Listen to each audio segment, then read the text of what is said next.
Hello everyone, welcome to the grow of pharma. तो जिस चीज़ का आप सभी को बहुत टाइम से वेट था, ड्रग इंस्पेक्टर की वैकेंसीज का कंप्लीट नोटिफिकेशन आ गया है। फॉर्म फिलिंग भी स्टार्ट हो गई है उसके बारे में। अभी टोटल 20 वैकेंसीज आई है ड्रग इंस्पेक्टर ना मेडिकल डिवाइसेस फील्ड में। ठीक है, तो ये कंप्लीट उनका ब्रोशर है जो कि हमारे वेबसाइट पे अवेलेबल है। तो वहाँ से मैंने इसको डाउनलोड किया वेबसाइट से। ठीक है, इसमें हम लोग देख लेते हैं। आगे आप जब जाओगे तो यहाँ पे कई सारी वैकेंसीज इसमें है, जबकि हमारा जो ड्रग इंस्पेक्टर से रिलेटेड वैकेंसी है वो इस पीडीएफ में किसमें है, वैकेंसी नंबर 24th जो वैकेंसी है वो किससे रिलेटेड है, वो है ड्रग इंस्पेक्टर से रिलेटेड। ठीक है, तो हम लोग उसको देखते हैं उसमें क्या क्या चीजें हैं। फटाफट से मैं आप लोगों को सारी अपडेट दे देता हूँ यहाँ पे। ठीक है, तो जब हम इसको नीचे आगे देखेंगे तो यहाँ पे है 24th नंबर। यस, ये रहा 24th पे।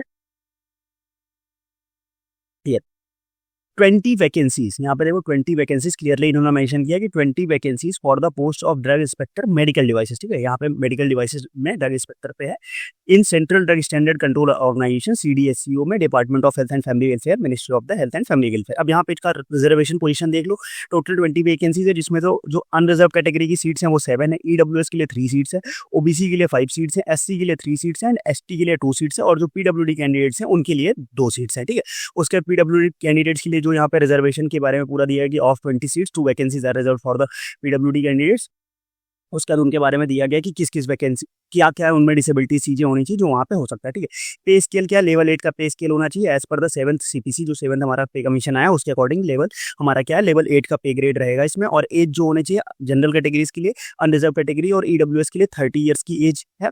ठीक है, ओबीसी के लिए 33 ईयर्स की अगर है तो तब तक आप अप्लाई कर सकते हो, और एससी एंड एसटी के लिए 35 ईयर्स और पीडब्ल्यूडी कैंडिडेट्स के लिए 40 ईयर्स है, तो आप अप्लाई कर सकते हो। ठीक है, अब एसेंशियल क्वालिफिकेशन क्या क्या होने वाली है कि जिसके आपको क्या क्या चीजें होनी चाहिए। आपका qualification bachelors of engineering and technology B Tech, अगर कोई स्टूडेंट बीटेक में है, like biomedical sciences, chemical, mechanical और इलेक्ट्रॉनिक्स इंस्ट्रूमेंटेशन और बायोटेक्नोलॉजी और पॉलीमर और computer science, medical electronic devices, मतलब बीटेक वाले स्टूडेंट्स अप्लाई कर सकते हैं यहाँ पे। Bachelor of degree in pharmacy, B pharm और फार्मास्यूटिकल साइंसेज और माइक्रोबायोलॉजी, बायोकेमिस्ट्री, केमिस्ट्री और life sciences from the recognised university और इंस्टीट्यूट। अगर वहां से किसी ने bachelor of pharmacy that is B pharm किया है तो वो भी अप्लाई कर सकता है। नो, और क्या, the qualifications are relaxable at the description of the unique public commission for the reasons to be recorded in writing in the case of candidates otherwise well qualified. ठीक है, मतलब यहाँ पे इसको ये हो गई, ये क्वालिफिकेशंस हो गई आपके। अब ड्यूटीज यहाँ पे बता रखी है कि क्या क्या काम करना पड़ेगा जो अगर आप सेलेक्ट होते हो तो inspect the manufacturing sites, inspect करना है, licence by the central licensing authority और state licensing authority to confirm that the conditions of licence are being observed और compiled, to draw the samples of medical devices manufactured और imported for the sale, stocked and exhibited for the sale, send to the test for evolution, to maintain a record for the record of all inspection undertaking, drawing for the sample review, वो सारी चीजें दी है। ठीक है, और क्या पूछा गया, other detail, the post is permanent post है, central central service group B gazetted, मतलब वो वहाँ पे बताया गया कि परमानेंट पोस्ट है। हेडक्वार्टर कहाँ पे रहेगा आपका, हेडक्वार्टर रहेगा सीडीएससी और न्यू दिल्ली में रहेगा। ठीक है, और कोई और क्या कंडीशन है, द ऑफिसर में भी posted in anywhere in India, कोई भी आपका वहाँ पे वो हो सकता है, आपका पोस्टिंग कहीं भी हो सकती है इंडिया में। ठीक है, तो ये कंप्लीट इसकी पूरी डिटेल्स थी। अब यहाँ पे एक चीज आपको देखना है कि यहाँ पे कोई भी एक्सपीरियंस की बात इन्होंने नहीं की है। ठीक है, एक्सपीरियंस जो पहले होता था ना कि एक्सपीरियंस होना चाहिए, इंडस्ट्री एक्सपीरियंस इतना होना चाहिए, एक्सपीरियंस होना चाहिए, वो एक्सपीरियंस होना चाहिए, इन्होंने कोई भी एक्सपीरियंस की बात नहीं की है। तो इसका मतलब है कि जो जितने भी फ्रेशर कैंडिडेट्स हैं जिनका किसी भी इंडस्ट्री में कहीं भी कोई एक्सपीरियंस नहीं है, वो सारे इसके लिए एलिजिबल है, वो सभी के सभी अप्लाई कर सकते हैं। ठीक है, तो फ्रेशर कैंडिडेट्स के लिए भी ये वैकेंसी अपडेटेड है।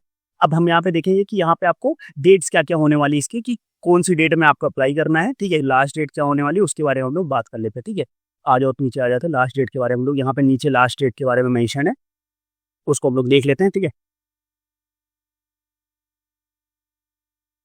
हाँ, ये यहाँ पे जब आप देखोगे तो जो लास्ट डेट है कि ऑनलाइन रिक्रूटमेंट होगा, ऑनलाइन ही एप्लीकेशन जाएगा। Are invited for the website, जो हमारी वेबसाइट है upsconline.gov.in, इस पोर्टल पे आपको जाना है। स्टार्ट कब होगा, 24th मतलब आज से ये स्टार्ट हो चुका है।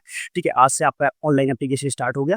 और इसका क्लोजिंग डेट कब है, 23/50, मतलब रात के 12 बजे से। कब, ऑन 12th जून। ठीक है, 12 जून को ये क्लोज हो जाएगा। एक्सटेंशन की पॉसिबिलिटी बहुत कम है, तो अब यहाँ पे आप अप्लाई कर देना, आज से स्टार्ट होगा और यहाँ पे 12 तारीख को क्लोज हो जाएगा। ठीक है, और यहाँ पे देखो दोनों में थोड़ा कंफ्यूजन होना है, but confusion, closing date for the submission of online recruitment application 12 को बंद हो जाएगा, और last date for the printing of completely submitted online application is 13। तो मतलब क्या, जो आप कंप्लीटली सबमिट करने का जो फाइनल प्रिंट निकलता है, आपका फाइनल प्रिंट निकलने की जो लास्ट डेट है वो है 30, बट आपका फॉर्म 12 को क्लोज हो जाएगा, उसके बाद आपको फॉर्म फिल करने के लिए नहीं मिलेगा। ठीक है, date for determining the eligibility of all the candidates in every respect shall be prescribed closing date for the submission of online recruitment application. The applicants are advised to fill in all the particulars, मतलब वही पूरी चीज़ें बताइए कि सारी चीज़ें वहाँ पे हैं। और उसके बाद फिर date for the interviews on which the shortlisted candidates are required to bring the print out of their online application along with the documents. इसीलिए जो प्रिंटिंग है बाद में नहीं निकलेगी, लास्ट डेट 13 को ही निकलेगा फाइनल प्रिंट, और ये फाइनल प्रिंट आपको लेके जाना पड़ेगा इंटरव्यू में, तो इसलिए आपको 13 से पहले फाइनल प्रिंट निकाल लेना, ठीक है। बाकी यहाँ पे सारी ऑनलाइन एप्लीकेशन के बारे में बताया गया कि यहीं पे ऑनलाइन एप्लीकेशन होगा, कोई भी यहाँ पे एप्लीकेशन फॉर्म रिटन फॉर्म में कुछ भी नहीं होने वाला है, ठीक है। और भी बाकी सारी चीज़ें यहाँ पे एज लिमिट की बात हो गई है, सारी चीज़ें बात हो गई यहाँ पे, आप देख लो ये पूरा का पूरा। आप इसका कहाँ से पढ़ सकते हो, ये यूपीएससी की जो वेबसाइट है उसके बारे में आप वहाँ से आप डाउनलोड करके वहाँ से आप पढ़ सकते हो, ठीक है। तो ये सारी चीज़ें हैं वहाँ पे, सिटीजनशिप, एज लिमिट, सारी चीज़ें यहाँ पे बताई गई हैं, तो आप यहाँ से डाउनलोड करके ईजिली पढ़ सकते हो। ओके, तो मैं अभी आपको दिखा देता हूँ कि आप कहाँ से ये जो है कहाँ से डाउनलोड कर सकते हो आप, ठीक है। यहाँ पे हम आ जाएंगे official union public service commission की वेबसाइट पे। जैसे ही आप आओगे तो नीचे आप जैसे थोड़ा सा स्क्रॉल करोगे तो यहाँ पे आपको देखने को मिलेगा क्या, यहाँ पे मिलेगा ये एडवर्टाइजमेंट। जैसे आप एडवर्टाइजमेंट सेक्शन ओपन करोगे, एडवर्टाइजमेंट में अभी देखो यहाँ पे आया एडवर्टाइजमेंट नंबर 62025। इस पे जैसे ही आप क्लिक करोगे तो आपका कंप्लीट पीडीएफ ये ओपन होकर आ जाएगा, जिसमें ये सारी चीजें हैं। अबाउट 149 पेज का पीडीएफ है। इसमें जितनी भी इन्होंने वैकेंसीज निकाली है सबके बारे में डिटेल है, बट आपको क्या करना है, आपको जो ड्रग इंस्पेक्टर की वैकेंसी है उस पर ध्यान देना, तो यहाँ पे ये चीजें हो जाएगी, ठीक है।